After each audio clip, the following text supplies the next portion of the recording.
paz do Senhor a todos, que Deus abençoe a vida de cada um. Meu muito obrigado a todos aqueles que se inscreveram no nosso canal.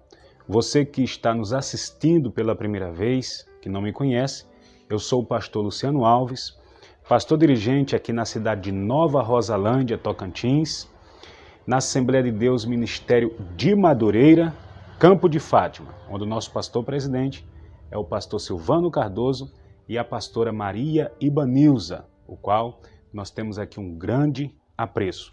Hoje nós vamos estar dando aqui a nossa pré-aula na lição 6, que será ministrada no dia 7 de fevereiro, que traz por título O Cristão e o Cuidado de Deus.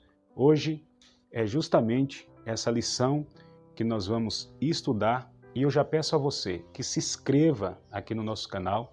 O objetivo desse vídeo é atingir muitas pessoas e também atingir uma média de 100 likes. Então deixe seu like e ative as notificações, o sininho, ok? Bom, nesta lição nós iremos aprender que a confiança em Deus nos traz o refrigério para a nossa alma, certo? A confiança em Deus nos traz o refrigério para a nossa alma. O primeiro tópico aqui é o cristão e o seu ponto de equilíbrio.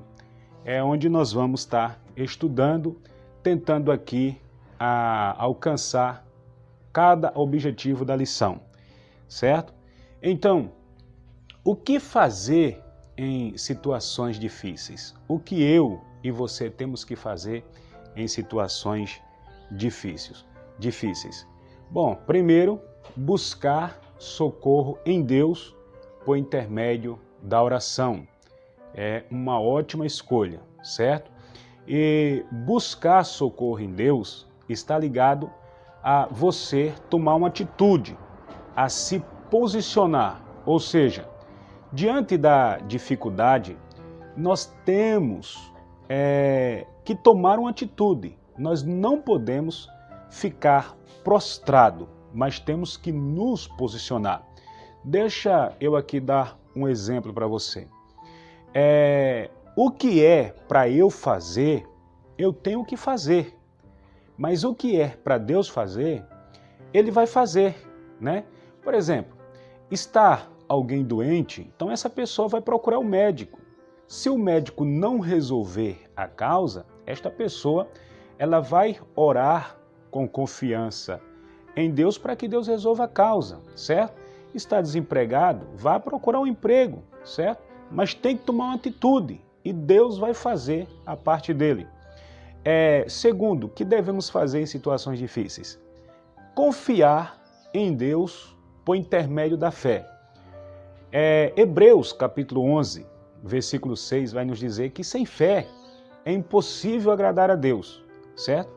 Pois todo aquele que se aproxima de Deus é preciso crer que Ele existe e que recompensa aqueles que o buscam, né? Que o buscam em oração. Então, ter essa fé viva na pessoa de Deus. Então, vemos essa forte convicção na pessoa de Esther. Ela tomou uma atitude de fé e foi até a presença do rei Assuero, mesmo enfrentando um grande risco de morte, né? Porém, a confiança dela estava em Deus, porque todos vocês já sabem que ela fazia 30 dias que não era chamada à presença do rei. O que fazer em situações difíceis? Terceiro, acreditar no amor de Deus, certo? Deus provou este amor imensurável, dando seu Filho em morte de cruz.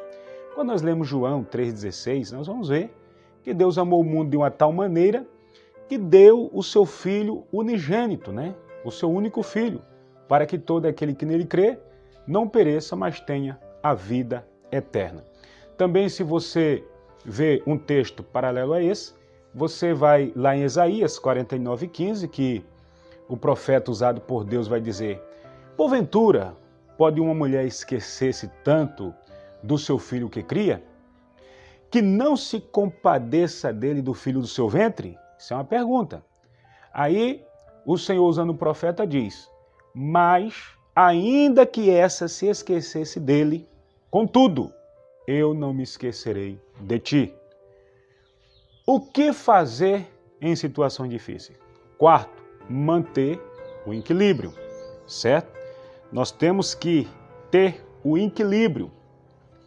Nos momentos difíceis, não podemos perder o equilíbrio, mas temos que confiar em Deus, pois nós não estamos sós, nós estamos acompanhados. E o que significa perder o equilíbrio? O que é isso? Literalmente, perder o equilíbrio é cair, né? Se nós formos definir de uma forma literal, perder o equilíbrio é cair. Vamos dar aqui um exemplo. Uma pessoa está pilotando uma moto, perdeu o equilíbrio, né? Caiu, sofreu um acidente. Uma pessoa está pedalando ali sua bicicleta, perdeu o equilíbrio, caiu. Está correndo, perdeu o equilíbrio, caiu, né? E por aí vai. Então, literalmente, perder o equilíbrio é a pessoa cair, certo? E equilíbrio também está ligado à estabilidade. Que essa estabilidade seja estabilidade financeira, estabilidade espiritual, pessoal, enfim, né? Está ligado a isso. Paulo vai dizer na primeira carta aos Coríntios, no capítulo 2, no capítulo 10, versículo 2, ele vai dizer que aquele que está firme, aquele que está de pé, ele cuide para que não caia, né? Então, Paulo aqui, ele está falando de uma estabilidade espiritual.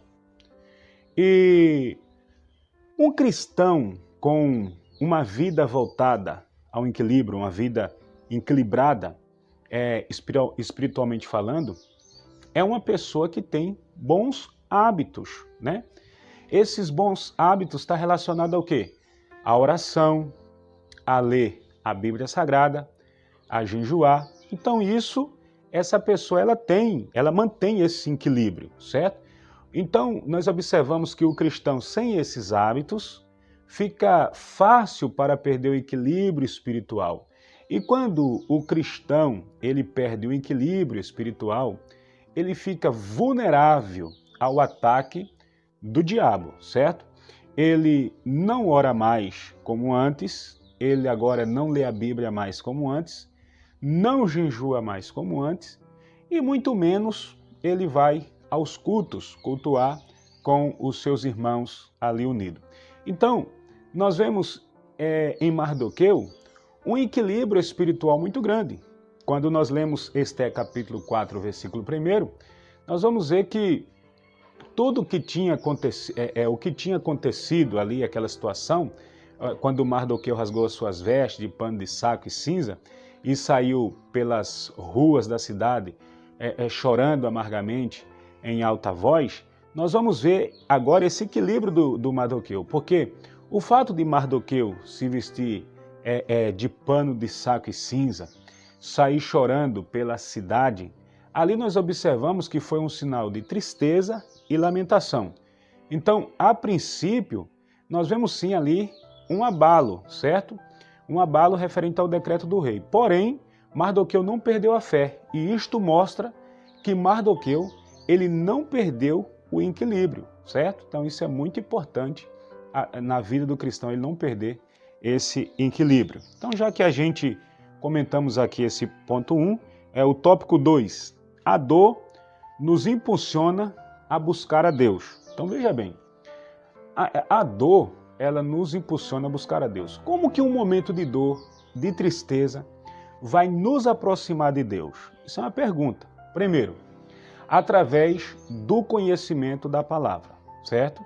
Mas o conhecimento da palavra em momento de dor vai nos aproximar de Deus? Sim, com certeza. O Salmo 1 e 2 diz que o homem de Deus, né? O homem de Deus, ele tem o seu prazer de meditar na palavra do Senhor, e que seja durante o dia, que seja durante a noite, mas ele está meditando. Então, vamos dar aqui outra referência para você entender. Salmo 119 e 11 diz assim: escondi a tua palavra no meu coração para eu não pecar contra ti. O Salmo 119 e o 105 vai dizer que lâmpada para os meus pés é a tua palavra, né? E luz para o meu caminho. Então, observe bem, o cristão que tem a palavra de Deus como luz para o seu caminho, ele tem a direção do Espírito Santo. Então, com certeza, no momento de dor, o Espírito Santo vai impulsioná-lo. O Espírito Santo vai levá-lo à presença do Senhor. Por quê? Porque ele está conectado com a palavra, certo? Então, como que a dor nos aproxima de Deus? Deixa eu dar aqui 3 pontos básicos. Primeiro, o cristão tem que meditar na palavra de Deus dia e noite, como nós falamos para você. Segundo, ele tem que guardar a palavra de Deus no seu coração, certo? Que é para não pecar contra Deus, que é para não se desviar do caminho da verdade. E terceiro, ele tem que entender, certo? Ele tem que entender que a palavra é luz para o seu caminho. Então, se é luz, ele não anda em treva, ele tem uma direção. Ele tem uma direção do Espírito Santo. Então, dentro desses aspectos, o cristão entende que Deus tem o controle de tudo e, em alguns casos, Deus, ele permitiu a dor para que a pessoa se aproxime mais dele, certo? Então, muitas das coisas vêm para nos aproximar de Deus. Quando Deus permite uma situação dolorosa e o cristão entende que Deus está no controle, logo ele acredita que Deus lhe dará o escape, certo? Então, foi isso o que aconteceu com a rainha Esther. Sendo uma mulher instruída na palavra pelo seu primo Mardoqueu, mesmo vivendo em terra estranha, ela fez o quê? Ela guardou a palavra no coração. E no momento de dor, ela se aproxima mais de Deus. Por intermédio de quê? Por intermédio de jejum, por intermédio de oração, porque ela tinha uma certeza que Deus lhe traria uma resposta. Então, você, caro aluno, você como professor, pode fazer essa pergunta na sala de aula. Como que um momento de dor e de tristeza vai nos aproximar de Deus? Porque a pessoa que está na sala de aula quer entender, né? Quer entender isso, como que um momento de dor e um momento de tristeza vai nos aproximar de Deus. Então você pode dar o segundo ponto. Segundo, por intermédio da fé. Nós falamos primeiro por intermédio da palavra e agora segundo, por intermédio da fé, certo? Como eu já citei em Hebreus capítulo 11, vou citar de novo, Hebreus capítulo 11 primeiro, que a fé é o firme fundamento das coisas que se espera e a prova das coisas que se não vê. Não sei se eu citei já esse texto, bom, mas estou citando aqui. Então veja bem, Hebreus capítulo 11, versículo 1, a fé é o firme fundamento. Então, em meio a uma ordem de extermínio, né, do povo judeu, Esther estava firmada, ela exercia sua fé em Deus, certo? E Deus se utiliza dela como instrumento para livrar o povo judeu. Então, ela tem uma base, ela tem uma fé viva. Então, quando Deus permitiu um tipo de dor, quando Deus permitiu um tipo de dor na vida de um cristão fiel, ele também providencia o escape. Deus permitiu aquela situação para o judeu, mas Deus já tinha providenciado Esther, né? Nós observamos que foi isso que aconteceu. Deus constituiu Esther como rainha em lugar de Vasti ou de Vasti, que seria um instrumento de salvação dos judeus, certo? Então é muito importante nós perguntarmos, né? Fazer essa pergunta em sala de aula. Como que um momento de dor e de tristeza vai nos aproximar de Deus? Porque é muito paradoxal isso, né? Como que um momento de dor e de tristeza vai nos aproximar de Deus? Então nós podemos usar o terceiro ponto.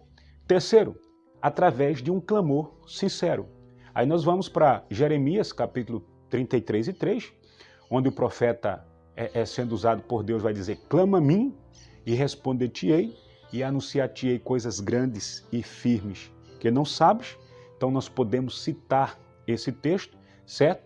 Porque foi justamente um clamor sincero que Esther fez, né? Ali ela fez com todo o povo judeu, incluindo Mardoqueu, e esse clamor sincero chegou diante de Deus. E o que é que aconteceu? Deus respondeu o clamor de Esther, não foi isso? Então também você pode levar, né? Ou você pode pegar como exemplo o Salmo 12 e o versículo 5, que o Senhor vai dizer que por causa da opressão dos pobres e do gemido dos necessitados, ele se levanta do trono, né? Para pôr aquela pessoa salva que por ele suspira. Então isso é uma base muito grande para nós passarmos aí para a classe. Então vamos para o nosso último tópico, né? Nosso fundamento é Cristo. Nosso fundamento é Cristo. E nós observamos que uma família fundamentada na palavra é impossível ser destruída, certo? Mas para isso é necessário os pais estabelecer, certo? Estabelecer um ensino constante da palavra de Deus aos seus filhos. Aí agora nós podemos ir para Deuteronômio, capítulo 6, versículos 6 e 7, que diz que aquelas palavras, né, Deus falando para Moisés, que todas essas palavras que hoje lhe ordeno, elas estejam em seu coração. Então Deus ordenou que fosse ensinado com persistência aos seus filhos. Converse com eles quando estiver andando, quando estiver na sua casa, quando estiver pelo caminho, quando ele for deitar, quando ele for levantar, mas instrua o menino, ensina o menino. Então foi isso que aconteceu. Esther foi criada pelo seu primo Mardoqueu, certo? Um homem com vasto conhecimento na Torá, entendeu? Então o que é que ele fez? Ele instruiu Esther na palavra do Senhor. Veja bem, uma família sólida, uma família segura. Ele instrui Esther na palavra do Senhor para que ela venha conservar uma vida íntegra, reta perante o Deus Todo-Poderoso. Então, segundo, deixa eu aqui só abrir um parênteses, segundo alguns eruditos, eles vão alegar que o nome hebraico de Esther era Hadassah, certo? Mas por que esse nome Esther? Calma aí, veja bem. Hadassah traz o significado de murta. E murta era o nome de uma planta. Não vamos adentrar muito aqui sobre essa questão. Também estudiosos alegam que o nome Esther, né? Por que Esther? Porque esse nome Esther era um nome provavelmente persa que ela recebeu ali na Pérsia. Alguns dizem quando ela foi levada ali para o harém, né? Para os locais onde ficavam mulheres. Mas o que importa aqui não é essas questões, mas é a integridade de Esther com Mardoqueu a Deus, integridade daquela família, né?